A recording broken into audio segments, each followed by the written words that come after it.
cómo ha evolucionado el pensamiento estructuralista a lo largo del tiempo. Tiene varios libros sobre el tema.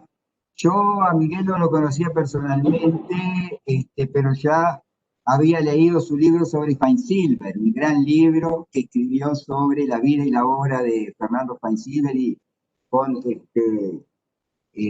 también textos de Fernando, que yo creo que es una lectura sumamente interesante y sumamente útil. Y más recientemente, junto con nuestro querido amigo Ricardo Wielczowski, Miguel también preparó un libro sobre la evolución del pensamiento cepalino en los últimos años, puesto también en perspectiva eh, con los avances y las discusiones que los estructuralistas tuvieron en el pasado, de la importancia del neoestructuralismo, sus problemas, sus avances, sus desafíos. Entonces, pienso que es un privilegio, es una suerte que Miguel esté aquí con nosotros para recuperar esta discusión, traer esta tradición tan importante al debate. Y bueno, yo le agradezco mucho a Miguel porque sé que está en un millón de otras cosas, es inclusive el editor de la revista de CEPAL, así que cuando ustedes envíen artículos y demoren en responder si sí o si no, ya saben a quién le pueden echar la culpa. Ya hace varios años que tiene esa responsabilidad tan importante de mantener la revista de la CEPAL como una revista académica de peso en la región. Y bueno, yo no voy a darle más demoras a esto, lo voy a dejar con Miguel. Y solamente les quería comentar que recuerden que el viernes tenemos este seminario sobre modelos Stock and Flow, con dos especialistas en el tema, y que vamos a hacer el seminario de 10 a 12 para darle un poquito más de tiempo a las preguntas, y no solo a las presentaciones, sino también más espacio para que ustedes puedan presentar sus dudas y sus cuestionamientos. Entonces, Miguel, de nuevo, muchísimas gracias y, como dicen los gringos, de... Bueno, muchísimas gracias, Gabriel, por tu amable y elogiosa presentación.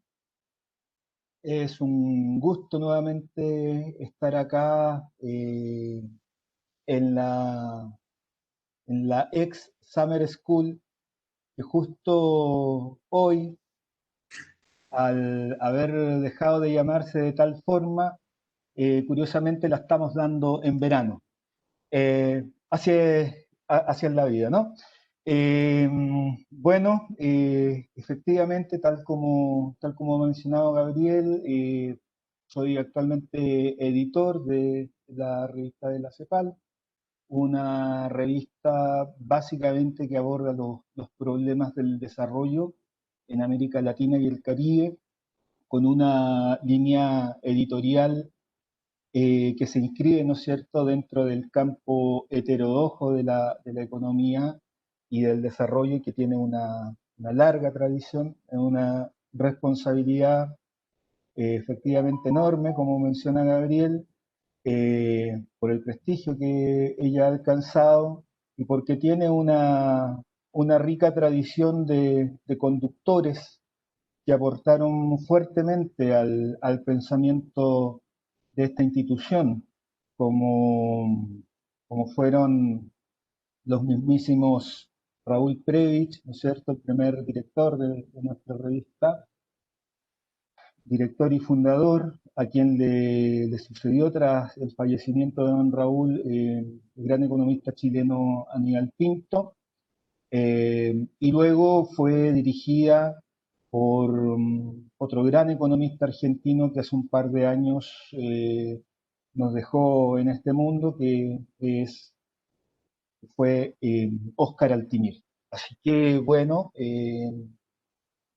es una posta histórica de gran responsabilidad que también llevo complementando hace 4 años, participando como profesor en esta escuela, por la invitación que ya me extendieron en aquellos años, tanto Gabriel Porcile como Felipe.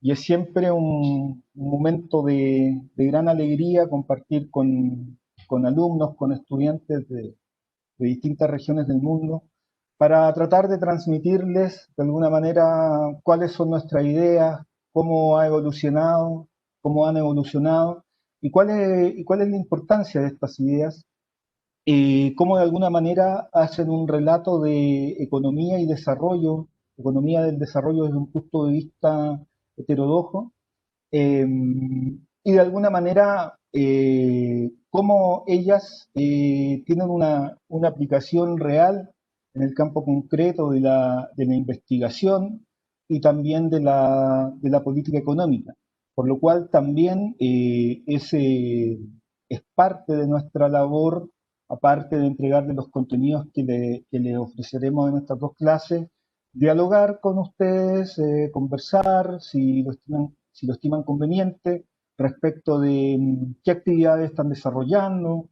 Sabemos que muchos de ustedes son estudiantes de maestría, de doctorado, están desarrollando alguna tesis, y es menester también de este lindo oficio acompañarlos en sus investigaciones o nutrirlos de bibliografía, ofrecerle alguna charla, para lo cual este año tendremos una modalidad distinta. Tendremos las dos clases hoy y mañana a esta hora, donde, bueno, presentaré básicamente los contenidos que nos acometen, y en la tarde realizaremos un breve espacio de reflexión que hemos llamado tutorías.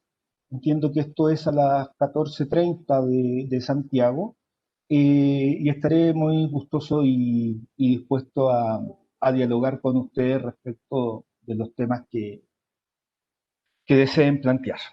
Así que nada, bienvenidas, bienvenidos todos, y adelante, ¿no es cierto? Como decía alguien por ahí, con todas las fuerzas de la historia, y démosle entonces con esta primera clase, que abordará el tema del estructuralismo en América Latina. ¿Ya? Usualmente cuando estas clases, esta escuela era presencial, digamos, tenía previsto 3 bloques, lo cual yo tengo un set de 13 presentaciones. Una de ellas es la de economía estructuralista, que es la que ofreceré hoy día. Tenía otra presentación que es sobre un enfoque que es como un subproducto que surgió, digamos, de las visiones estructuralistas, que es la llamada teoría de la dependencia.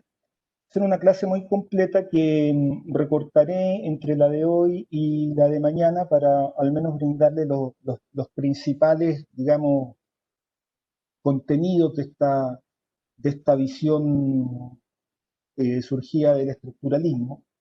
Y remataremos, ¿no es cierto?, este set de contenidos haciendo una presentación sobre el periodo más reciente del pensamiento cepalino, que tiene que ver con el llamado estructuralismo. Todo lo que va desde el periodo desde 1990 hasta nuestros días, digamos, todas las mutaciones, derivaciones y convergencias que ha ido teniendo nuestro enfoque a partir de las primeras visiones que ofreció la CEPAL eh, hace ya poco más de 70 años, cuando esta comisión fue fundada. Entonces, lo que tenemos hoy es efectivamente el surgimiento de las ideas estructuralistas, el plan de trabajo, la agenda de esta presentación consiste básicamente en lo que ustedes pueden ver en esta primera slide, donde vamos a presentar los antecedentes, el conjunto de hechos, el contexto histórico, ¿no es cierto?, que da pie a un nuevo pensamiento, digamos, económico dentro de la región. En términos más metodológicos vamos a hacer un posicionamiento de lo que han sido las ideas estructuralistas y neoestructuralistas, digamos, en el mapa conceptual de la teoría del desarrollo. Y luego de ello nos adentraremos de manera más específica abordando las principales ideas estructuralistas, fundamentalmente atendiendo también a algunos de los pensadores, de los economistas y cientistas sociales más destacados, dentro de los muchos que hubo en este periodo, que, digamos, sentaron las bases de este pensamiento. Y esto es lo que llamamos, digamos, el estructuralismo, ¿no es cierto?, que va desde el periodo de 1948, año en que se funda la CEPAL, hacia el año de 1990. En la parte de antecedentes, es decir, hablar en qué contexto surgen los fundamentos del estructuralismo, basta mencionar lo siguiente. Durante los 3 primeros decenios del siglo XX, más bien dentro de los primeros 4 decenios del siglo XX, la región enfrentó diversos shocks macroeconómicos y geopolíticos que también tuvieron efectos económicos en la región. Y el contexto que enfrentaba entonces la región dentro de esos primeros años fue, primero, un elevado crecimiento en un contexto de lo que llamamos un modelo primario exportador, y es un modelo de crecimiento hacia afuera porque básicamente consiste en impulsar el crecimiento a través del comercio, a través de las exportaciones, pero digamos de exportaciones primarias, de productos básicos y con una canasta productiva también muy concentrada en esos commodities. Este fue un periodo de elevado crecimiento dentro de lo que fue el periodo de 1870 hacia 1914, digamos, el punto de corte es cuando se da la Primera Guerra Mundial, y la región, digamos, y muchos países de la región alcanzaron una elevada tasa de crecimiento en este esquema de export-led growth, si lo quieren poner digamos, en la jerga económica moderna.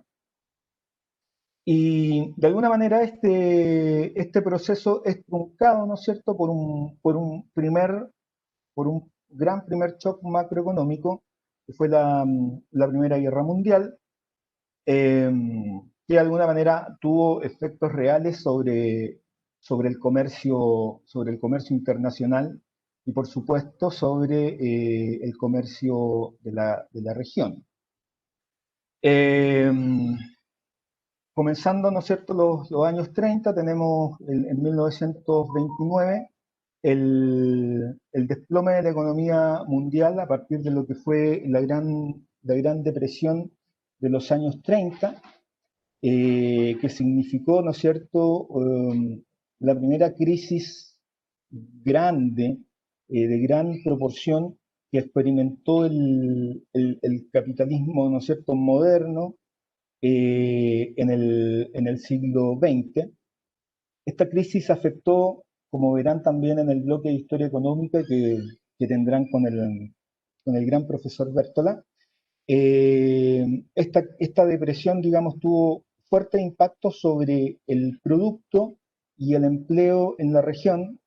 De hecho, la literatura histórica reporta, por ejemplo, a Chile como el país más afectado por esta crisis a nivel mundial, dada la excesiva dependencia que tenía en ese momento sobre la explotación y exportación del salitre, con una economía, digamos, bastante poco diversificada en términos productivos y exportadores. Esto daría paso entonces a una industrialización espontánea que fue conducido por los gobiernos latinoamericanos en los años 30, lo cual, digamos, de alguna manera permitió una recuperación relativamente rápida después de este colapso de la Gran Depresión de los años 30. Empezó a generar elevadas tasas de crecimiento y una reconfiguración de las economías latinoamericanas bastante importante, porque de alguna manera fue reemplazando la producción de commodities por manufacturas básicas en la región. Y este es el comienzo, digamos, de la industrialización, digamos, más deliberada en América Latina, pese a los esfuerzos que ya habían habido por hacer este cambio estructural en los últimos años del siglo XIX.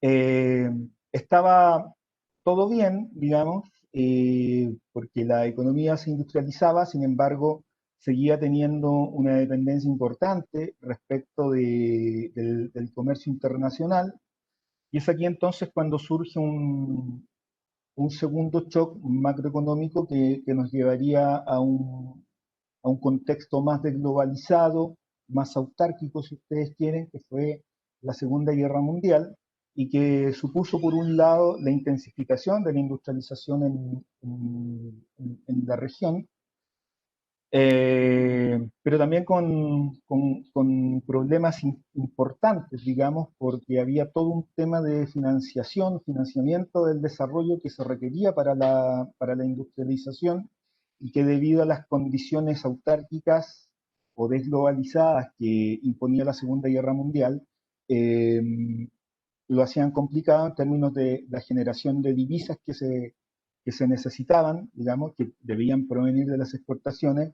para financiar el desarrollo por un lado, y por otro lado también para adquirir bienes importados que eran importantes para el proceso de industrialización como son, digamos, los bienes de capital. Durante la posguerra, ¿no es cierto? Hay un mundo, sobre todo el europeo, que debe ser reconstruido tras los devastadores efectos de la guerra, y de alguna manera estos problemas del desarrollo latinoamericano, en este contexto internacional del cual siempre se ha dependido fuertemente, eh, continuaban, continuaban en curso. Por otro lado, al alero de las Naciones Unidas, digamos, se fue generando toda una perspectiva, un relato desarrollista que en primera instancia estaba muy orientado hacia la reconstrucción de Europa y hacia el fomento del desarrollo en Asia. Eh, y bajo esta perspectiva, entonces, los problemas del desarrollo económico desde el punto de vista multilateral, ¿no es cierto?, dejaban un poco excluida a la región. Por eso, ¿no es cierto?, que en 1948, gracias a los oficios de Santa Cruz, diplomático chileno, finalmente se logra constituir la Comisión Económica para América Latina en 1948. Después pasó, varios años después, creo que en los 70, pasó a llamarse Comisión Económica para América Latina y el Caribe, pues fueron los países del Caribe incluidos al programa de trabajo, digamos, de la Comisión. Eh, Como bien señalaba, durante estos 72 años de existencia, eh, el pensamiento de las ideas generadas en la CEPAL ha sido, digamos, delimitado y periodizado, más bien, digamos, eh, históricamente, ¿no es cierto?, dentro de una corriente estructuralista y una corriente neoestructuralista. Y y cómo se enmarca, digamos, estos cuerpos de pensamiento en lo que es el conjunto de visiones de las teorías del desarrollo.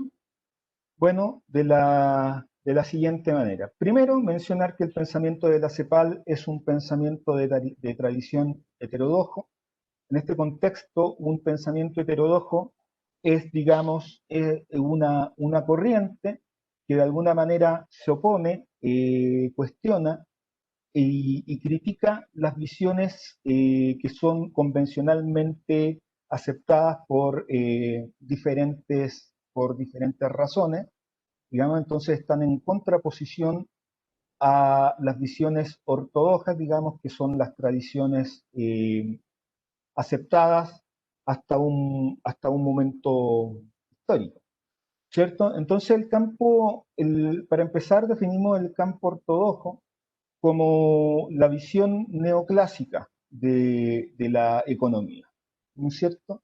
La visión que surge hacia fines del siglo XIX y comienzo del siglo XX, que de alguna manera reemplaza lo que había sido el pensamiento de la economía clásica, eh, básicamente representado por Adam Smith, David Ricardo y Karl Marx, entre otros autores, ¿no es cierto?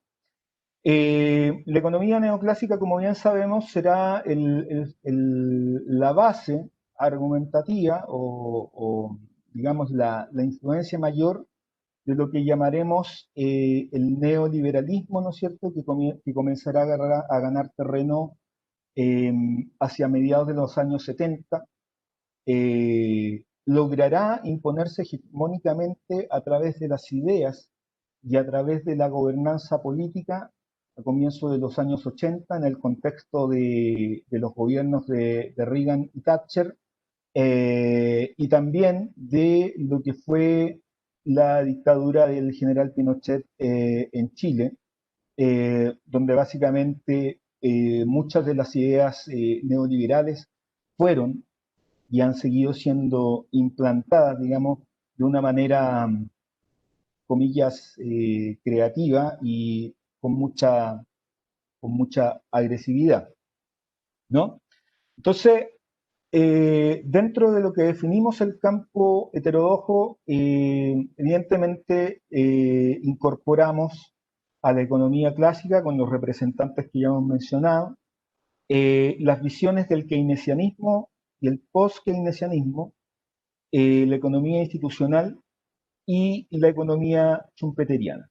Y todas estas escuelas de alguna manera tienen una lectura, tienen un relato sobre la economía del desarrollo. Estas primeras visiones, como dije, surgían al alero de las Naciones Unidas en un contexto de reconstrucción de Europa, digamos, estuvieron fuertemente en un primer momento dominadas por, eh, por economistas, digamos, euro y anglocéntricos, destacándose, digamos, a los economistas Myrdal, Nurse, Rosenthal-Rodin, el creador del concepto del gran impulso, Albert Hirschman, digamos, que nos habló del desarrollo en un contexto de encadenamientos productivos, Singer, que coincidió junto con Prebisch en la elaboración de esta visión o teoría del deterioro de los términos de intercambio. He puesto, digamos, aquí a Prebisch en mayúsculas, digamos, porque dentro del campo desarrollista fue uno de los primeros, o el primer economista latinoamericano que ofreció una visión heterodoxa del desarrollo desde la región. Y a partir de los trabajos de Prebisch, junto con los de otros economistas que trabajarían junto a él en la CEPAL, entonces, termina conformándose un cuerpo de ideas que llamamos estructuralismo. Y este cuerpo de ideas estructuralistas, de alguna manera, fue siendo revisado hacia mediados de los años 60 tanto por economistas de la CEPAL como economistas de otras instituciones y de otras vertientes teórico-ideológicas para configurar lo que fue la llamada teoría de la dependencia, que tuvo su gran auge, digamos, de producción intelectual entre, digamos, los años 65 y el año 1973. Se desarrolló fuertemente en Chile bajo el contexto que ofrecía este país en aquel periodo, eh, y los principales exponentes de esta visión además fueron también autores tanto brasileros como chilenos. Eh, Hacia fines de los 80 y en el contexto de la crisis de la deuda, la CEPAL empieza a reformular algunas de sus ideas, dado el nuevo contexto que estamos afrontando regional y mundialmente. Y estas son, digamos, este es un contexto que se está dando por un lado por una apertura muy acelerada del proceso de globalización y una conducción, digamos, doctrinaria y política también ya de las ideas neoliberales. Entonces, en este contexto, a partir de los años 90 también se empezó a hablar de esta nueva reformulación cepalina como el pensamiento neoestructuralista. Entonces, eso es básicamente donde se enmarcan estas ideas de desarrollo latinoamericano. Metodológicamente, el estructuralismo y el no estructuralismo, fundamentalmente el primero, eh, elaboraron sus análisis, los autores de este enfoque elaboraron sus análisis básicamente con 12 instrumentos, eh, con dos herramientas analíticas que en la literatura hemos llamado, en primer lugar, el enfoque centro-periferia, digamos, que surge con los primeros trabajos de Previch cuando llega a la CEPAL, a pesar de que ya los venía elaborando desde hace un tiempo atrás, eh,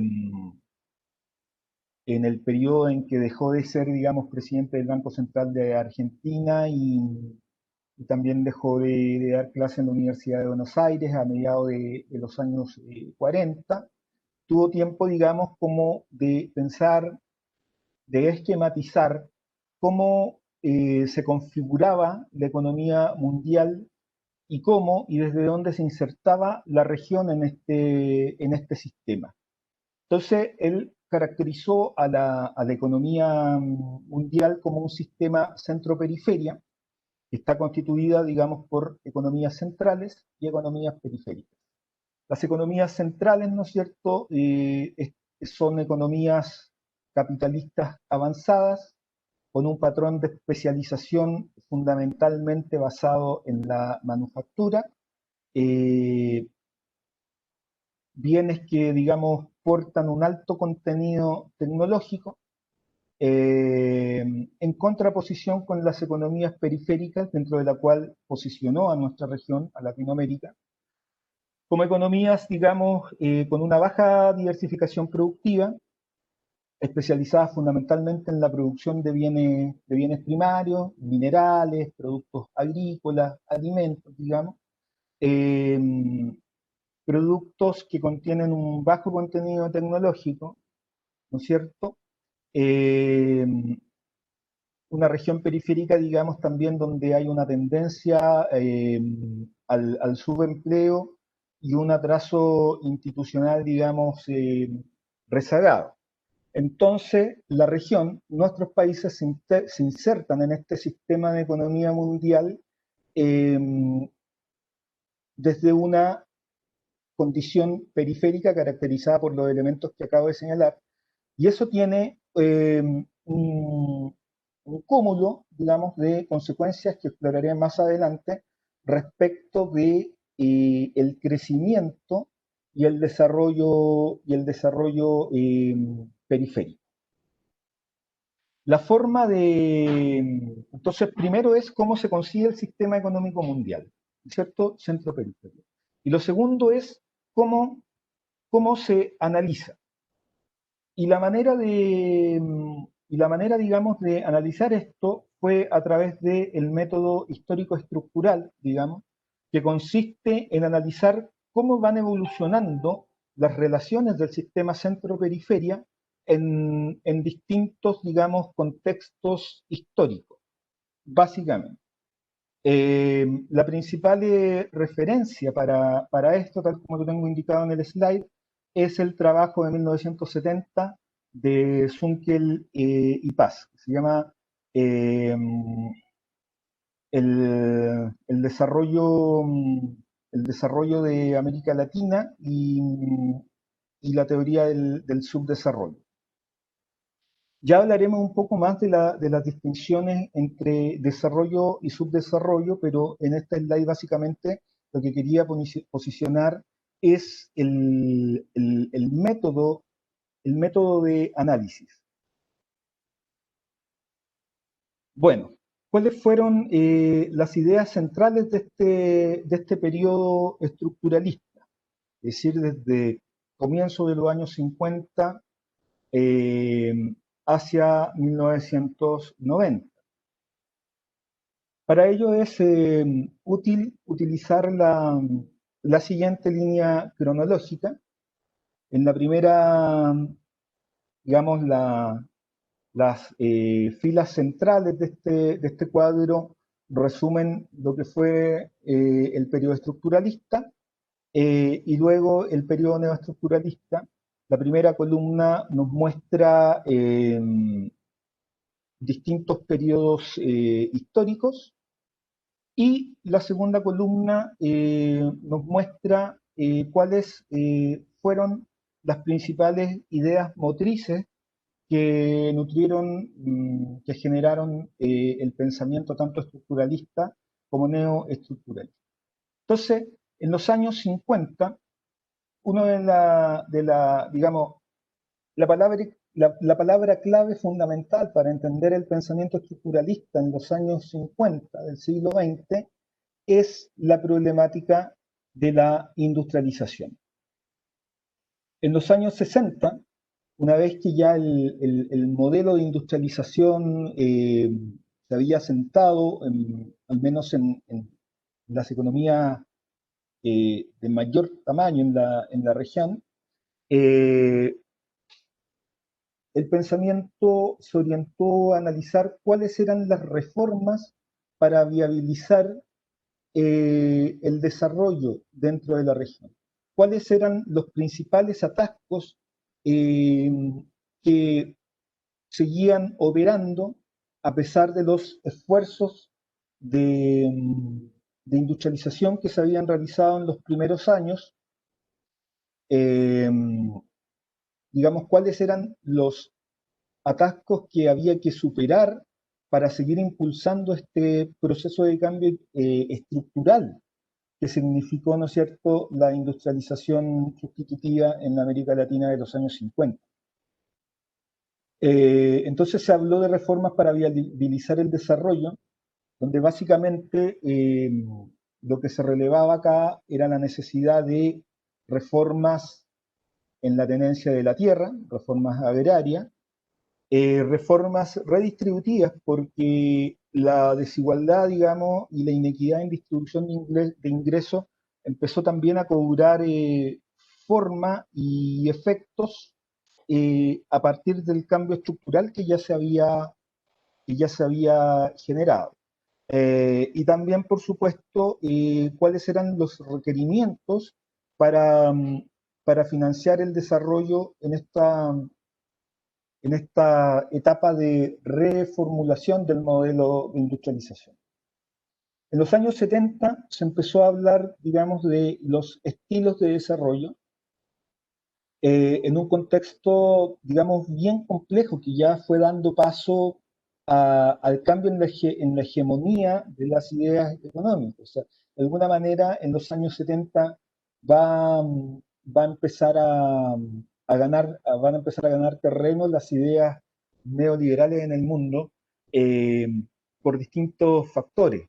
En primer lugar, plantear que en los años 70, en 1971, o sea, ya hace 50 años, terminó el sistema, ¿no es cierto?, los acuerdos de Bretton Woods, y eso fue dando paso abrió paso a través de distintas políticas, ¿no es cierto?, hacia una economía más financiarizada, como la que hoy, como a la que hoy asistimos, en desmedro, digamos, de una economía más productivista en términos reales. Junto con ello hubo dos choques petroleros, ¿no es cierto?, como bien documentado está en la historia, y esto de alguna manera fue abriendo paso al endeudamiento en la región. Endeudamiento, digamos, que genera una crisis en 1982, la crisis de la deuda latinoamericana, y entonces aquí las principales preocupaciones de la CEPAL se reorientaron más bien hacia el corto plazo, a diferencia de lo que habían sido las décadas anteriores, estos temas de el crecimiento, la estructura productiva, ¿no es cierto? Los problemas del desarrollo mismo tienden a tener una visión más estructural, tienden a tener una visión de largo plazo. Entonces, a partir de los años 80, hay un, hay un énfasis, digamos, en analizar la macroeconomía, el reajuste, y tratar de reajustar para recuperar el crecimiento, pero en un contexto bastante complicado, porque lo que se intentó proponer era cómo hacerlo con el mínimo costo social posible. En la práctica, la crisis de la deuda generó altos niveles de pobreza en la región, básicamente por el mecanismo del desempleo, y también intensificó la desigualdad, que es un rasgo característico, histórico, muy persistente de esta región desde su conformación colonial, si lo quieren poner en esos términos. Bueno, a partir de los años 90, entonces, en un contexto donde ya está instalado el neoliberalismo en la gobernanza de la globalización y con un proceso de globalización muy acelerado que Rodríguez ha llamado hiperglobalización, ¿no es cierto? La CEPAL hizo una propuesta que llamó transformación productiva con equidad y que de alguna manera se inscribe dentro de esta visión neoestructuralista que fue de alguna manera moldeándose por los aportes de varios economistas de la región, entre ellos Osvaldo Zunkel, Fernando Van Silver, eh, Ricardo, Ricardo Francis Davis, entre otros. Eh, Hoy les dejé algunos textos que es importante leer. Uno de esos textos importantes es un artículo pequeño que publicamos el año pasado con el profesor Ricardo Francis Davis, donde de alguna manera revisamos esquemáticamente, en términos muy, tratando de hacerlo muy pedagógicamente, cómo fue el pensamiento, cómo se conformó el pensamiento neoestructuralista. Y sería bastante bueno que revisen ese texto por si quieren tener después alguna discusión en la tutoría de mañana, porque es un texto que aclara bastante el panorama. Así como para las ideas estructuralistas, otro par de textos que yo pedí que fueran subidos. Uno es, digamos, una revisión de las ideas de la CEPAL durante los últimos 70 años, que es un texto que está en coautoría mía junto con Ricardo Wilczowski, como mencionó Gabriel, y también con nuestra secretaria ejecutiva, Alicia Bars. Entonces, ese es un texto que de alguna manera también resume muy bien tanto lo que fue el periodo estructuralista y el periodo neoestructuralista. Y si necesitan más bibliografía, la pueden consultar conmigo. Y hay un tercer texto que es opcional, un texto que publiqué el año 2019, donde básicamente reexamino el tema del estructuralismo y la dependencia y tratamos de contextualizarlo como en los años recientes. Es un texto que está dentro como un capítulo de un libro que organizamos, que editamos junto a Alicia Bárcena, haciéndonos cargo de la trayectoria del profesor Osvaldo Zunkel. Y ese capítulo que les menciono es un resumen bien apretado de lo que fue el estructuralismo y cómo se imbricó, digamos, con las ideas de la teoría de la dependencia. Bueno, durante la década de los 2000, la transformación productiva con equidad alcanza una fase de maduración y refinamiento, digamos, con temas más específicos.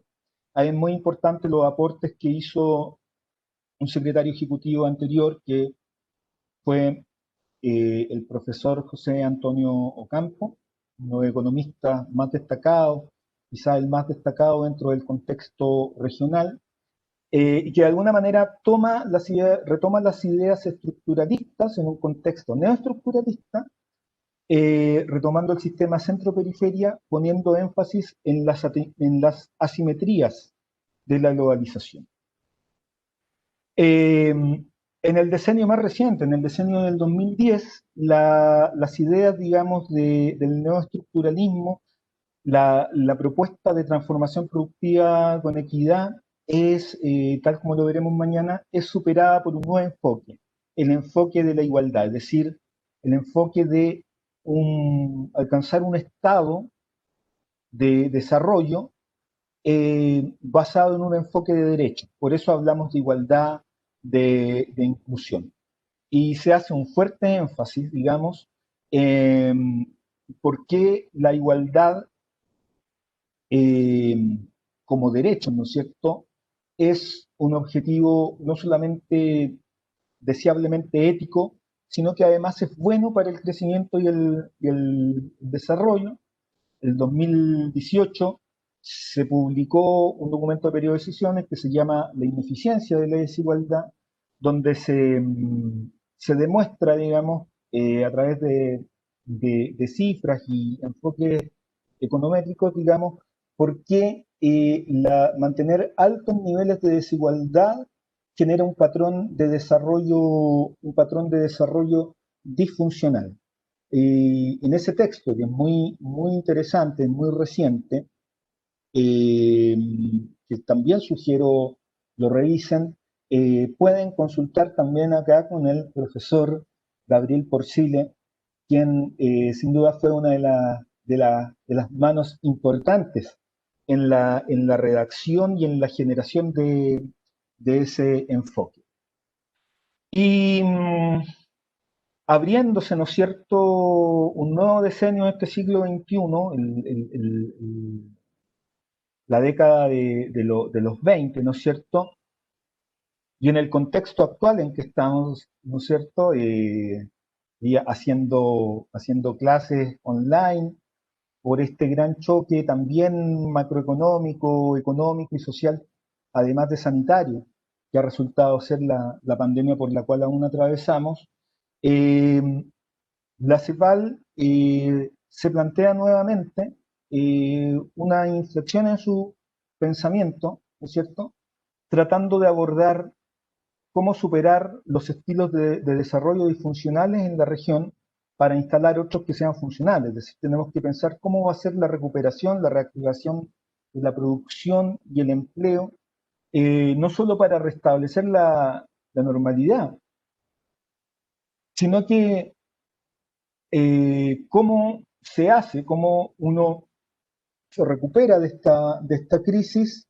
tratando de hacer cambio estructural para generar sociedades más inclusivas, pero también dotadas de mayor conocimiento, ¿no es cierto?, de progreso técnico para crecer, digamos, económicamente, inclusiva o socialmente, y también con estándares elevados de sustentabilidad ambiental. Y ese es el texto del documento Periodo de Sesiones que se lanzó el año pasado, que también sugiero que lean y que también sugiero que aprovechen, digamos, la visión del profesor Porcile, que fue también uno de los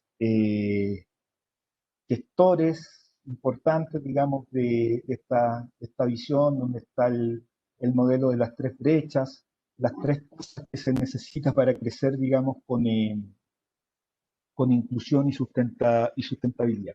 Esa es una panorámica. Me estás pasando mucho trabajo, Miguel, ¿eh? Hay que aprovechar, querido. Y bueno, esa es una panorámica muy rápida, muy apretada de lo que han sido estos últimos 70 años. Entonces, partamos ya con las ideas motrices ya más importantes. Hablemos de lo que fue el estructuralismo y el modelo de industrialización sustitutiva de importaciones, ¿cierto? Y en esta foto rápidamente pueden ver una foto que me imagino que es de comienzos de los años 50, al centro el doctor Raúl Predich en alguna reunión analizando algo importante, junto con este señor que está acá de perfil, que es Celso Furtado, joven economista en esa época, en una oficina de la CEPAL. Inicialmente estuvo instalada en el barrio de Providencia, que en Santiago era un edificio más chiquitito de lo que es hoy las actuales dependencias de la CEPAL.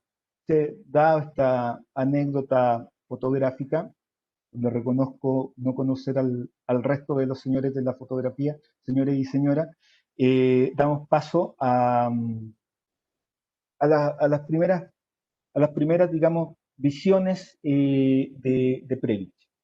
Previch escribió en 1948-49, contratado como consultor, lo que conocemos como el Manifiesto Latinoamericano. Es un texto que se llama, digamos, el desarrollo económico de la América Latina y algunos de sus principales problemas, ¿cierto?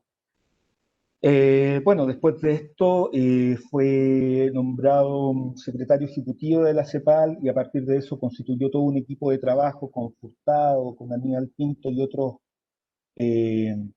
próceres, por así decirlo, de estas ideas. Y partía entonces este estudio con esta frase que hemos citado del profesor Predich, donde básicamente lo que señala es que la realidad está destruyendo en la América Latina aquel pretérito esquema de la división internacional del trabajo, que después de haber adquirido gran vigor en el siglo XIX, seguía prevaleciendo doctrinariamente hasta muy avanzado el presente. Lo que quería decir con esto básicamente tenía que ver con cómo la gran depresión de los años 30, que de alguna manera forzó a los países de nuestra región a industrializarse, ponía en entredicho esta visión ricardiana, ¿no es cierto?, de la división internacional del trabajo, y no es cierto, este esquema de la especialización, también basada en las ventajas comparativas y las ventajas competitivas estáticas, es decir, un país con alta dotación de recursos naturales debía exportar productos basados en ellos y, y un conjunto de países, digamos, con una alta dotación tecnológica y manufacturera debía producir y comercializar manufacturas. Los choques, digamos, al comercio internacional que generaron todos estos choques macroeconómicos de los primeros décadas del siglo XX que mencioné al comienzo, de alguna manera, en visión de Raúl Predich, ponían en entredicho esta ortodoxia económica.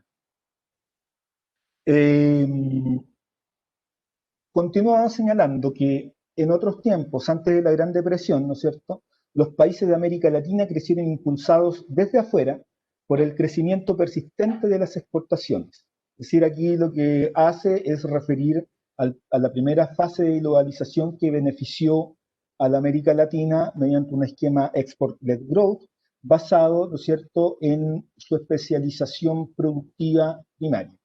Pero agrega, ya no se presenta la alternativa entre seguir creciendo vigorosamente de este modo o bien crecer hacia adentro mediante la industrialización. Quiere decir que ya no hay una distintiva, una crossroad entre el export-led growth y desarrollar una industria, desarrollar capacidades tecnológicas endógenas, autónomas en la región, porque esto fue un proceso que se produjo espontáneamente en la región.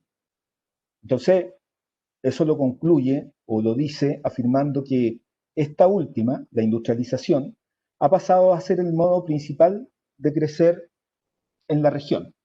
Entonces, el hecho estaba dado. La región se empezó a industrializar luego de la Gran Depresión de los años 30, y lo que viene a ser las ideas de Prebisch y de la CEPAL, de alguna manera, fue sistematizar estas ideas y generar algunas estrategias, lineamientos de política que permitan tener unas directrices ordenadoras del proceso de industrialización en la América Latina. Es decir, aquí se empieza a hablar de cómo planificar el desarrollo, cómo planificar la industria, cómo financiar la política económica, la política industrial. Y en este menester, ¿no es cierto?, cómo superar los problemas, los fuertes problemas que enfrenta este proceso de industrialización. Entonces, en este contexto, ¿no es cierto?, Prebisch caracterizó el sistema internacional como ya dije, distinguiendo las economías periféricas, digamos, caracterizadas por una baja diversificación productiva, especialización en bienes primarios, elevada heterogeneidad estructural y oferta limitada de mano de obra con ingresos cercanos a la subsistencia. Me referiré más adelante al tema de la heterogeneidad estructural o productiva. Por otro lado, tenemos instituciones, o se caracterizaban, digamos, arreglos institucionales en la región que no eran amigables, digamos, con el proceso de desarrollo, que suponía acumulación de capital y generación de progreso técnico. Entonces, las relaciones centro-periferia se dan en este contexto y configuran a las economías periféricas. Entonces, en términos de efectos, la industrialización, digamos, es un mecanismo que permite superar la pobreza y a la vez cerrar brecha, digamos, entre las economías periféricas y las ideas centrales. Entonces, la industrialización es un cambio estructural, digamos, que favorece las condiciones o mejora las condiciones internas de la periferia, dadas ciertas condiciones, ¿no es cierto? Y por otro lado, permite ir convergiendo, haciendo como veníamos en la jerga moderna, haciendo un catching up con las economías capitalistas más avanzadas. Pero estos efectos virtuosos suponen dos grandes problemas. La baja diversidad productiva, como ya mencionamos, digamos. Acá se requiere, para acrecentar la productividad, realizar múltiples inversiones en múltiples sectores, en logística, en infraestructura, y para ello se necesita generar, digamos, fuentes de ahorro, o sea, se necesita generar ahorros y divisas como fuentes de financiamiento para el desarrollo.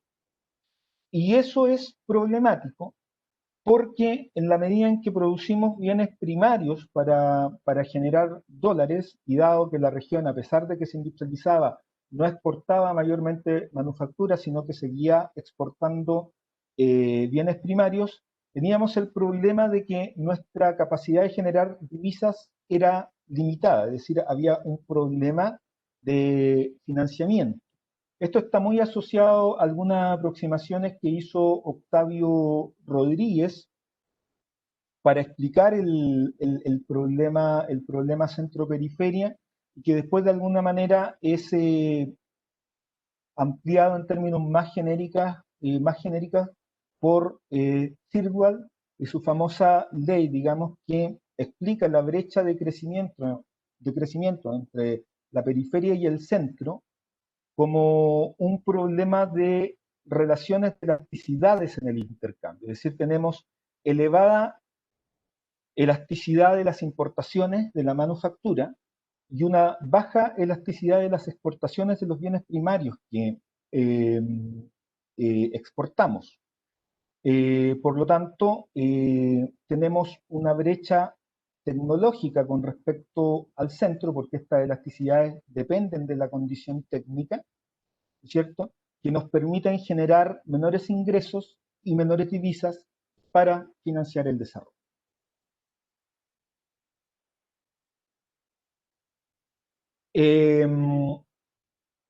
Otro elemento importante, ¿no es cierto?, tal como mencioné anteriormente, es la heterogeneidad productiva. La heterogeneidad productiva básica o estructural significa que la productividad media laboral es baja, ¿no es cierto?, y el excedente representa una pequeña proporción del ingreso. Esto básicamente se traduce en que en una economía periférica van a coexistir sectores productivos, segmentos productivos también de distintos tamaños, de distintas caracterizaciones.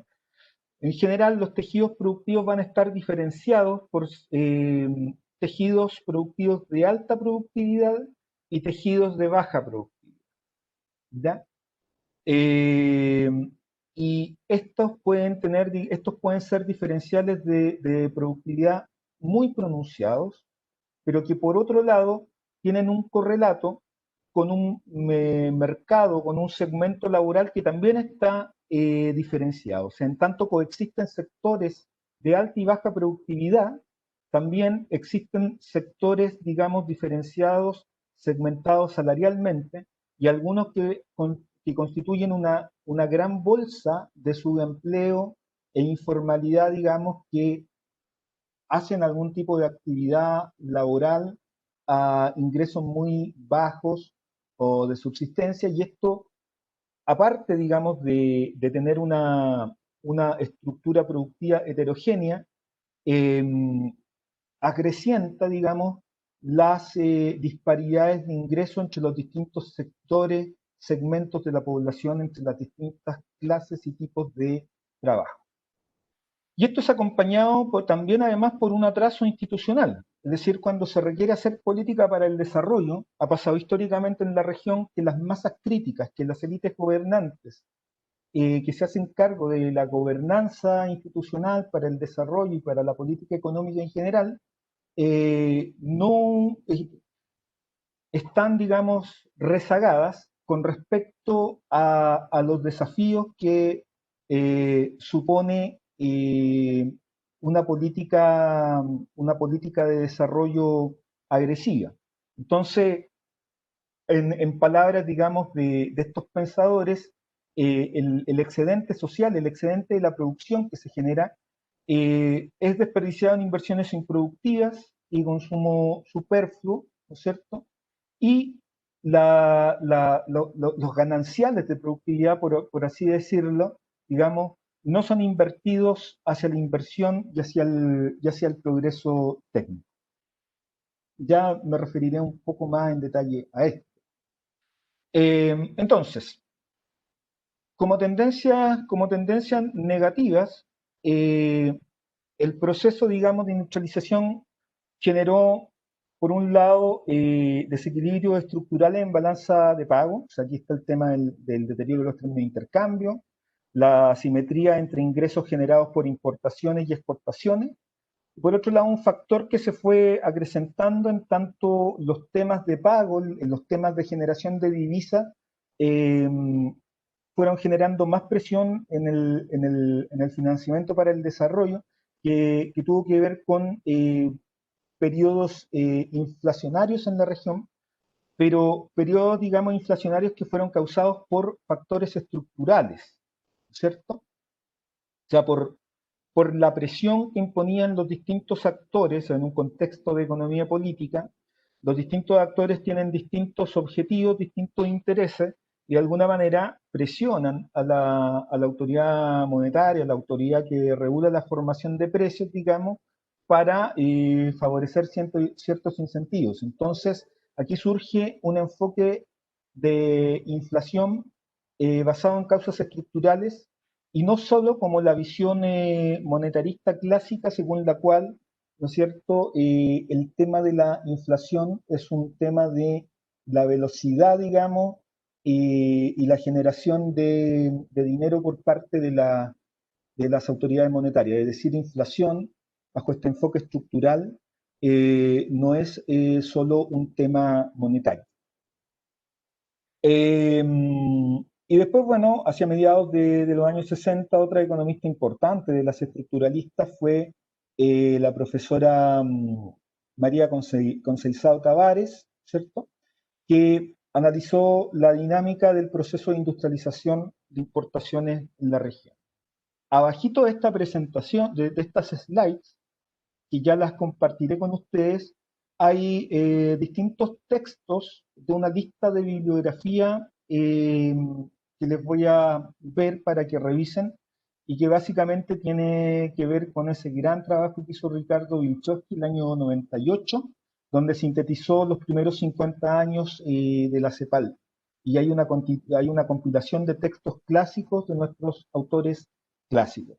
Entonces, aquí les estoy recomendando los capítulos 7 y 8 del libro de los 50 años, compilado por Ricardo Wilczewski.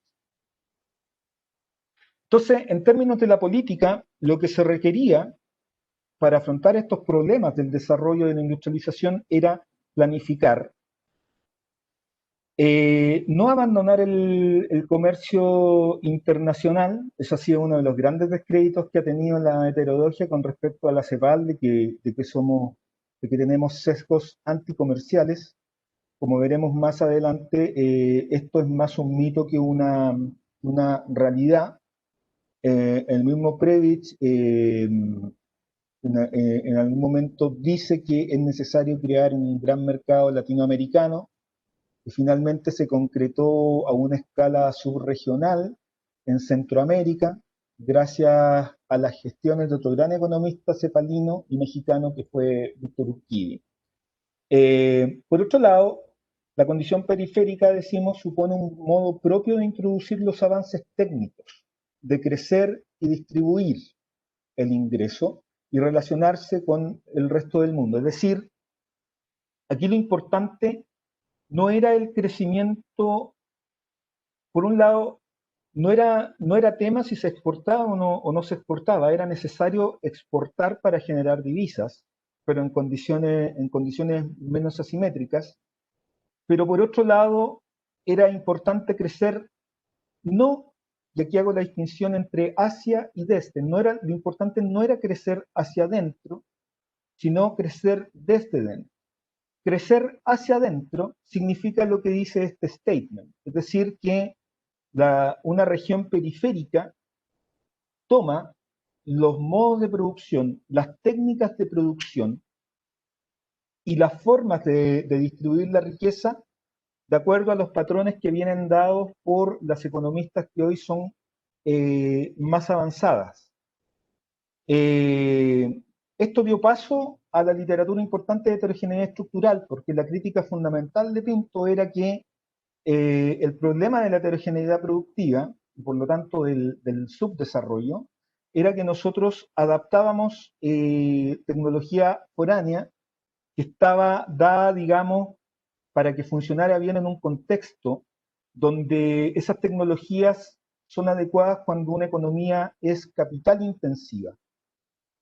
Entonces el problema de crecer hacia adentro es adaptar y aplicar esa tecnología mecánicamente, sin considerar que a lo mejor lo que se requiere es otro modo de producción u otra tecnología que sirva para aprovechar nuestra especialización y nuestras dotaciones de factores. Una región que es trabajo intensiva, mano de obra intensiva y recursos naturales intensivos, posiblemente va a funcionar mejor con una tecnología que es adecuada para aprovechar, digamos, los rendimientos de esos factores en relación con el factor escaso que era el capital.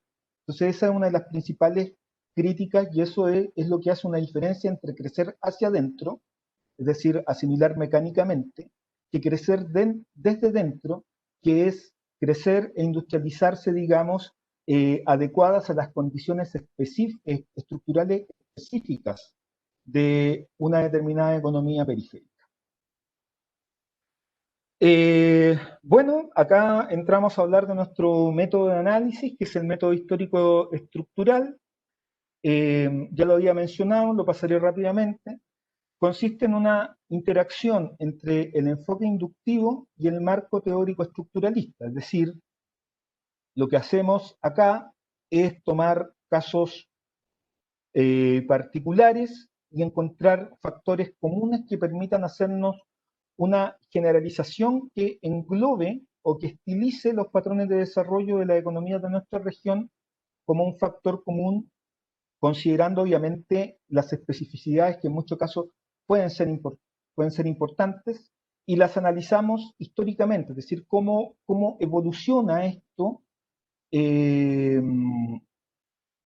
en base, digamos, a distintos contextos históricos, analizando, digamos, las relaciones centro-periferia o, digamos, las características estructurales.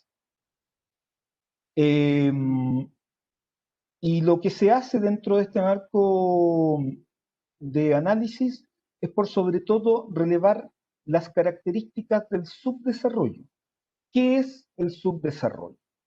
¿Qué es y qué no es subdesarrollo? Entonces acá lo que hace la CEPAL en este periodo también es sobre todo generar un marco analítico, un marco teórico para entender el subdesarrollo no como una fase previa para un estadio de desarrollo, sino que como un proceso que coexiste con el desarrollo y que está históricamente determinado con las economías desarrolladas, digamos, en función del modo de inserción en la economía mundial y ciertas tendencias históricas que se han ido configurando.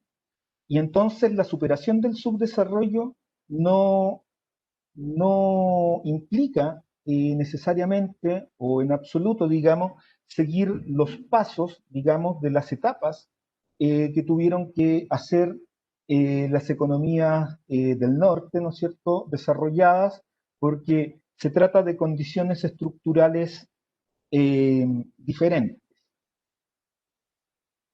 Uno de los grandes economistas que permitió, digamos, entender la dinámica del subdesarrollo es este señor que está en la fotografía, que es el economista Celso Furtado. Él fue uno de los principales aplicadores, por así decirlo, junto con Zunkel, pero también junto con Cardoso y Faleto, quienes fueron los primeros en introducir el concepto histórico estructural, en aplicar, digamos, este enfoque de análisis, un enfoque de el análisis, digamos, de las estructuras, de la evolución de las estructuras productivas en función, digamos, de distintos contextos históricos. Y uno de sus principales, digamos, obras que reflejan este tipo de enfoque es este tremendo libro que es La formación económica de Brasil, que ya tiene algo así como 60 años de haber sido publicado, que coincidió en fecha de publicación con Chile, un caso de desarrollo frustrado de Aníbal Pinto, donde se ofrecía un enfoque similar a la formación económica chilena. Otro de los temas importantes en Furtado, digamos, es justamente la diferenciación entre desarrollo y subdesarrollo.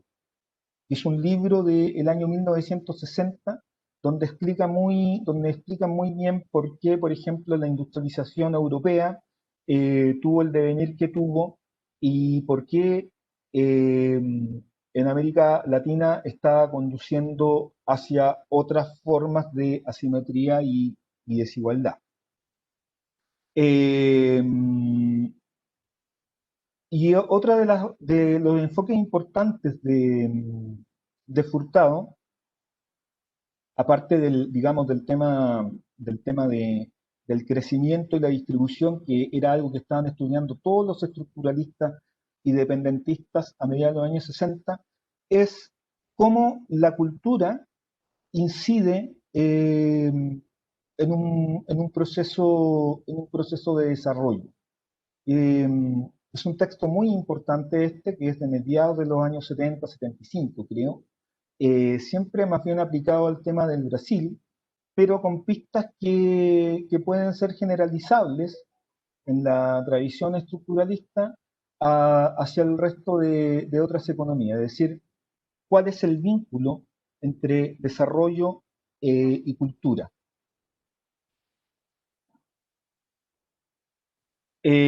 Bueno, como habíamos hablado anteriormente, les hablé, digamos, del enfoque estructural de la inflación, que fue básicamente desarrollado por Zunkel y el economista cubano Noyola Vázquez. Aquí el texto recomendado, ¿no es cierto?, es Inflación y Desarrollo Económico en Chile y México, Noyola Vázquez 1957, y la inflación chilena, un enfoque heterodoxo de Zunkel 1958. Y no voy a ahondar más en lo que dije anteriormente, porque está muy bien resumida en esta slide, es decir, la inflación no es solo un fenómeno monetario. Esto generó un debate entre estructuralistas y monetaristas. La inflación tiene raíces estructurales. Hay que diferenciar cuáles son las fuentes de los mecanismos de propagación inflacionaria. La inflación estructuralmente puede ser vista como una pugna redistributiva o distributiva. Y quizás lo más importante es que luego de que este enfoque fue presentado en estos trabajos y en otros, hacia mediados de los años 50, fines de los años 50, es que esto se agrupó, esta temática, esta problemática se agrupó junto con los otros temas que ya venía desarrollando la CEPAL respecto a desarrollo, y fue ahí, a partir de estos trabajos, que se empezó a hablar del estructuralismo latinoamericano. Bueno, en los años 60, cuando de alguna manera ya se habían cumplido 30 años de industrialización en la región y la CEPAL había logrado avanzar harto en el plano teórico y de apoyo a los países en su proceso de industrialización, empezaron a experimentarse ciertos problemas eh, que exhibía el modelo, que podían dar paso a una suerte de estancamiento del mismo eh, y frenar el crecimiento hacia un nivel más elevado, ¿no es cierto?, de desarrollo. Entonces, durante los años 60, la CEPAL se preocupa de revisar y reformular algunos de sus postulados, de sus primeros postulados estructuralistas, digamos, comenzados a partir de 1958. Entonces, lo que observábamos en los 60 eran restricciones al crecimiento sostenido y a la inclusión social, es decir, la industrialización produjo también un cambio en los asentamientos humanos, por ejemplo. O sea, la industrialización generó en casi todos los países, por no decir en todos, un proceso de migración campo-ciudad. Digamos, el campesinado viajaba a las grandes urbes latinoamericanas para encontrar un empleo como operario en una fábrica industrial, manufacturera, eh, aspirando, digamos, a una mayor tasa de salario. Pero esto generó, por ejemplo, algunas condiciones de marginalidad urbana, de segregación, eh, y por lo mismo también un problema, digamos, de diferenciación salarial, y por lo tanto un problema un problema distributivo. Entonces, esto va acrecentando la heterogeneidad estructural y va generando también situaciones que llamamos de dependencia. Y por lo tanto, dibuja un nuevo perfil de lo que entenderíamos por subdesarrollo en economías heterogéneas, ¿no es cierto? En economías productivamente heterogéneas. Entonces, el subdesarrollo es un proceso de crecimiento en estructuras heterogéneas, diferenciadas, ¿no es cierto? Sus segmentos modernos son comandados por capitales externos y sus asociados internos, digamos, conglomerados multinacionales vistos como los actores líderes de la nueva modalidad de dependencia y sobrepuestos a una vasta estructura que está trazada en términos, digamos, productivos e institucionales. Entonces, básicamente, los nuevos problemas distributivos y tecnológicos que se requerían para pasar a una fase siguiente de industrialización requerían básicamente tres cosas: políticas redistributivas de ingreso, políticas institucionales de reformas al Estado, ¿no es cierto? Y autonomía, es decir, capacidad para incidir en decisiones económicas que permitan promover la inversión y el desarrollo en su conjunto. Los textos que hablan básicamente de estos análisis es este texto de Raúl Prebisch del año 62 o 63, que se llama Hacia una dinámica del desarrollo latinoamericano, y donde releva los problemas distributivos, los problemas de la tenencia de la tierra, los problemas de la cooperación internacional para el desarrollo, ¿no es cierto? El tema del estrangulamiento externo, que era la incapacidad de generar divisas para financiar el desarrollo, y el estrangulamiento interno, que él llamaba, que era una suerte de insuficiencia dinámica, es decir, que el modelo productivo no era capaz de retroalimentarse porque no se realizaban las inversiones y las reformas estructurales y distributivas importantes que permitían viabilizar el desarrollo. Bueno, las tesis de los 60 entonces son básicamente los temas de la dependencia. Aquí yo he citado algunos textos. En primer lugar está el texto de Osvaldo Zunkel, 1972, que en realidad fue escrito el año 70 como primer texto. Esto se llama, o básicamente analiza el capitalismo global, y tiene que ver con cómo un nuevo actor económico a nivel mundial va insertándose en la periferia, y que es el gran conglomerado multinacional, la empresa multinacional transnacional. Por otro lado, están los textos de Medina Echeverría, un gran sociólogo español que se avecindó luego de la Guerra Civil en tierras latinoamericanas, primero en México y luego en Santiago, donde Prebisch lo convocó a establecer un centro de estudio, una división, digamos, de desarrollo social. Y es considerado, digamos, uno de los padres de la sociología del desarrollo en América Latina. Y junto con ello también está el texto de Cardoso y Faleto, ¿no es cierto? Un texto que de alguna manera pone el tema de la problemática de la dependencia en América Latina, texto que fue lanzado en 1969 y que se llama Dependencia y Desarrollo en América Latina, que espero analizar más en detalle entre hoy o mañana. Finalmente, otro de los economistas importantes es Aníbal Pinto, que tiene una larga tradición en los estudios del problema del desarrollo económico. Fue director de una revista muy importante que se llamó Panorama Económico, que planteaba debates sobre la economía política y la política económica en Chile en los años 50, catedrático de la Universidad de Chile, autor de Chile, un caso de desarrollo frustrado, En los años 70 fue director de la División de Desarrollo Económico. Él pone el tema, ¿no es cierto?, de la heterogeneidad estructural, de la heterogeneidad productiva, tal como se las comenté, digamos, con este tema de la economía dual, que vincula segmentos de alta productividad y baja productividad con estructuras laborales segmentadas en términos salariales y con altos índices de subempleo.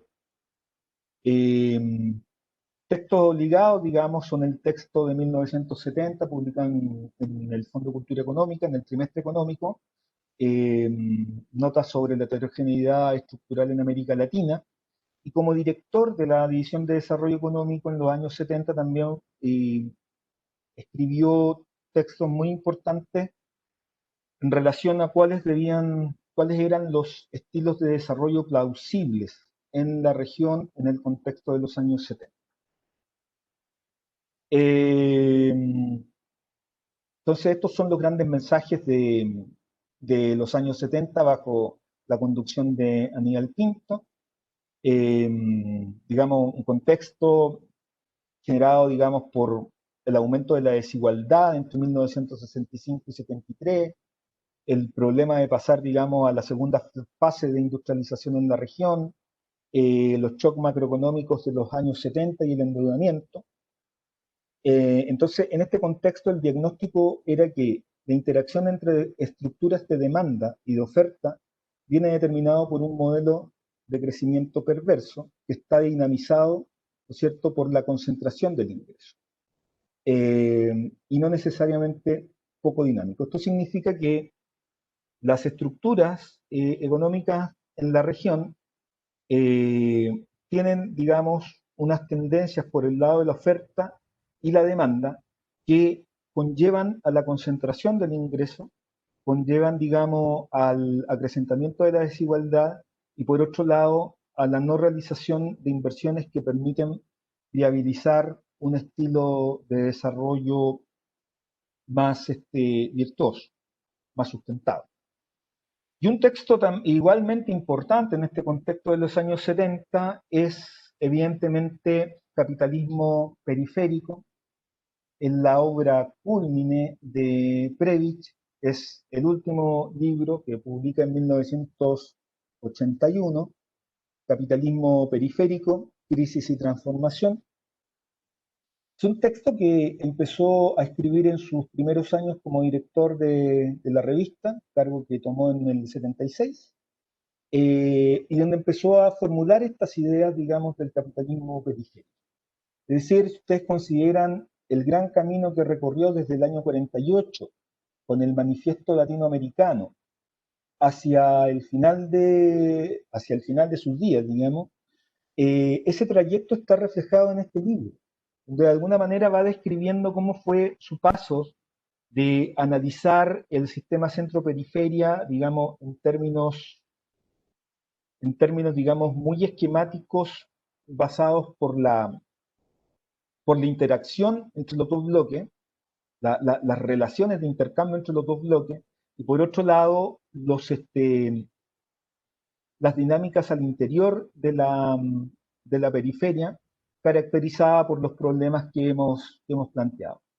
En este texto, de alguna manera, lo que hace es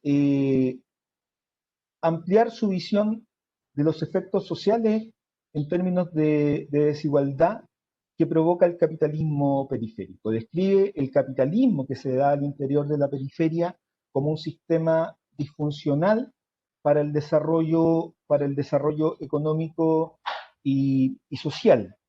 Y además imprime o agrega un enfoque mucho más notorio, mucho más significativo de economía política, de describir los conflictos entre los distintos actores dentro de la periferia y entre las relaciones, digamos, con las economías centrales. Entonces, de alguna manera, él hace una síntesis acá de establecer lo que hoy llamaríamos un modelo socialdemócrata convencional, pero de la de la buena socialdemocracia, ¿no es cierto? De aquella, digamos, que expande la democracia junto con los derechos, ¿no es cierto?, universales, eh, pero con un contexto de dinámica económica virtuosa, es decir, acumular,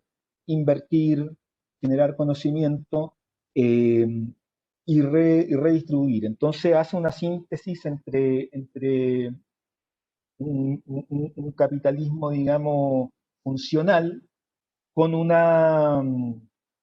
con una visión, digamos, política tendiente hacia una socialdemocracia progresista, redistribuidora, ¿no es cierto? Garante de derechos.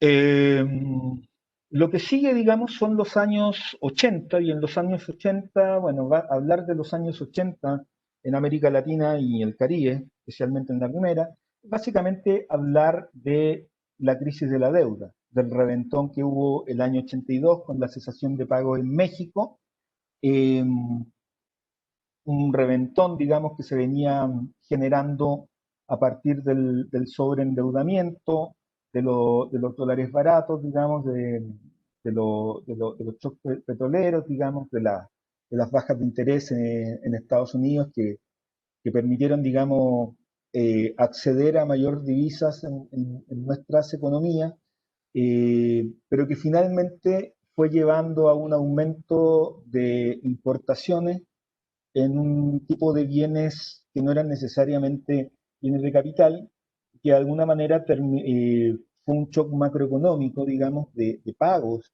y de política cambiaria que virtualmente generó el o empezó a generar el desmantelamiento de las capacidades industriales que se generaron en América Latina durante los 30 años previos, ¿ya? Eh, Después de la superación de la crisis de la deuda, nada volvería a ser igual, porque la superación de la crisis de la deuda, con la renegociación, digamos, con los organismos internacionales financieros, supuso también ciertas condiciones, no solamente de una supuesta austeridad y responsabilidad fiscal por parte de nuestros gobiernos, sino que una inducción a volver a las ventajas comparativas estáticas basadas en recursos naturales. Eh, por otro lado, la adquisición por parte de los conglomerados multinacionales de las capacidades productivas que había generado la industrialización en la región. Entonces, como digo, nada después de la crisis de la deuda volvió a ser igual. Y por otro lado, como veremos mañana, empezando el año 90, también vino el consenso de Washington, eh, y eso de alguna manera también selló la suerte de lo que iba a ser el patrón productivo de América Latina desde la década de los 90 en adelante.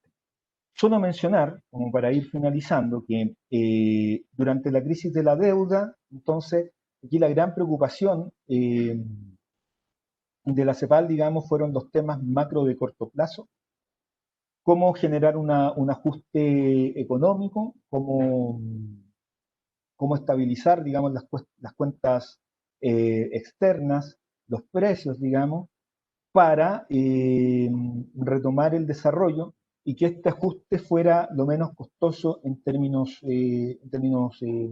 sociales, distributivos y de pobreza.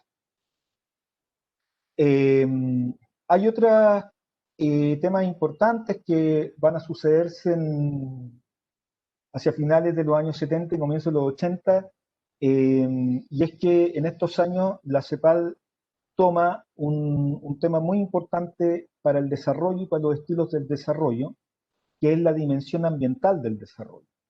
Y eso fue un trabajo, una acción emprendida por Osvaldo Zunkel hacia comienzos de los años 80, donde de alguna manera se analizó cómo era el patrón de producción en la región en términos ambientales, las presiones energéticas, los niveles de polución. Entonces, por lo tanto, se habló de un estilo, digamos, un estilo de desarrollo con una visión ambiental. Y esta primera línea de trabajo, estos primeros trabajos en esta etapa, después darían paso a partir de los años 90 y con mayor, digamos, intensidad en el actual decenio, o en el decenio de los 2010, quiero decir, a la visión que tiene la CEPAL sobre el desarrollo sustentable, sostenible en términos ambientales y que tiene una gran cantidad de producción. Entonces, para la CEPAL estos años fueron importantes porque instalaron un nuevo tema que amplía la visión del desarrollo, así como también los temas de género que también empezaron a discutirse en los años 70 en la CEPAL con grandes logros para la región, como la realización de las conferencias de la mujer, como la ampliación de las temáticas de género. Entonces, los finales de los años 70 y de los años 80, si bien van mostrando un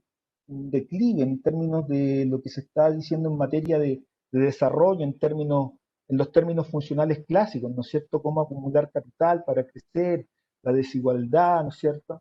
Se fueron integrando otras visiones que fueron dando paso a una visión más integral del desarrollo.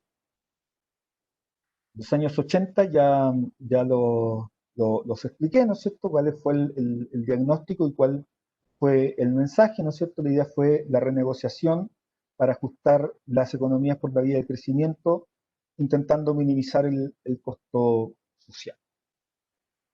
Y concluyo, digamos, esta presentación sobre la economía estructuralista, dándole las gracias por la paciencia, digamos. Estos temas siempre son muy extensos, muy largos, y quisiera terminar la presentación con una reflexión final de Prebisch, el año 81, en el capitalismo periférico, quien decía finalmente que tras larga observación y mucha reflexión me he convencido que las grandes fallas del desarrollo latinoamericano carecen de solución dentro del sistema. Hay que transformar. Con esto, básicamente quiero decir que la vocación de Prebisch fue una vocación transformadora, una vocación hacia el desarrollo, con ideas que hoy, tras todos los sucesos que venimos viviendo con la pandemia, y no solo con la pandemia, con los problemas que ha enfrentado la región a partir del decenio anterior, la ralentización del crecimiento, el fin de un superciclo de commodities no aprovechado, nos recuerdan la tendencia de nuestra región a replicar, digamos, ciertos rezagos estructurales, ¿no es cierto?, por visiones que, por el peso de la inercia, si ustedes lo quieren llamar así. Y esto hace que las ideas que se han planteado hace 70 años por personajes como Prebisch y otros de los que hemos mencionado, hoy encuentran una gran vigencia para entender los problemas que enfrenta el capitalismo periférico en la América Latina del siglo XXI, y que hoy se revierte en enfoques de grandes economistas, sobre todo de la zona anglocéntrica, que están redescubriendo el desarrollo, la política industrial, en un contexto, digamos, donde pensadores heterodoxos como los que hemos mencionado ya lo habían planteado hace 70 años. Entonces los quiero dejar con esta reflexión, con esta idea de la transformación y con la idea de cómo el estructuralismo o elementos del estructuralismo pueden ayudarnos a ver cómo viabilizamos esa transformación. Muchas gracias y muchas gracias por la paciencia, estimados y estimadas alumnos. Muchas gracias, Miguel. Vos sabés que, bueno, ya llegamos, nos pasamos un poquito del tiempo, entonces, si todos están de acuerdo, si les parece bien, yo veo que hay algunas preguntas y ya son bastante interesantes, pero tenemos el tutorial por la tarde. Ok, porque yo me imagino que algunos de los alumnos ya deben tener que salir y tal vez no puedan quedarse. Ujú. Entonces, si les parece bien, vamos a guardar esta pregunta, yo la estoy viendo aquí para el tutorial de la tarde, y la Perfecto. seguimos. Ok, Si todo sale bien, si no me llaman, yo también podré estar con ustedes de tarde. A veces mi vida aquí es un poco azarosa, Miguel lo sabe. Nuestra vida, ¿no, Miguel? nuestras vidas son azarosas. Sí, sí, pero yo pienso que que, podemos continuar entonces con las preguntas y las discusiones en el tutorial. Sí, a las 2:30 comenzamos. Es el mismo link que le Comenzamos. quería comentar a todos. Ok. Perfecto, gracias, Andrea. Pero, Entonces, ¿todos los días tenemos los tutoriales o solo hoy y mañana? Disculpe. a Esta ver, semana, Francesco, es de lunes a jueves los tutoriales. Muchas gracias. Sí, ya está la bibliografía del profesor Torres y también va a estar ahora la de profesor Porcile. De lunes a jueves van a tenerla disponible hoy y los tutoriales son de lunes a jueves a las 2:30 Gracias. Hola, de Santiago. Andrea, tengo una pregunta. Sé que Ujú. recién muchas de estas cosas se están estructurando, o sea, no quiero caer pesada, pero si habría una posibilidad de que para las siguientes semanas sepamos al menos si van a haber tutoriales todos los días o interdiario, porque para organizarnos un poco los horarios para los que estamos trabajando a la vez. Sí, sí, sí, vamos a tratar de tener esto entre hoy y mañana, claro, para que ustedes sepan la próxima semana si hay tutoriales o no. Mira, muchas gracias. yo para la próxima semana ya te podría, en lo que te decía, la próxima semana sí va a haber. Que yo me fijé ahora y como ya hablé con los profesores, tengo la inside information, sí, sí, sí lo sabría. Ok. Dale, Bueno, muy bien, entonces nos vemos a las 14:30 de Santiago. Ya estoy revisando la pregunta y me parece muy interesante y creo que ahí podremos darle alguna, alguna respuesta o más que nada una visión a Mario Almeida que nos hizo esta importante observación sobre Furtado. Así que nos vemos y muchas gracias nuevamente. chao, hasta luego. Gracias, Miguel. A Chao, ti, chao. Gabriel. Nos vemos. Bueno, gracias. Gracias. Gracias. Gracias.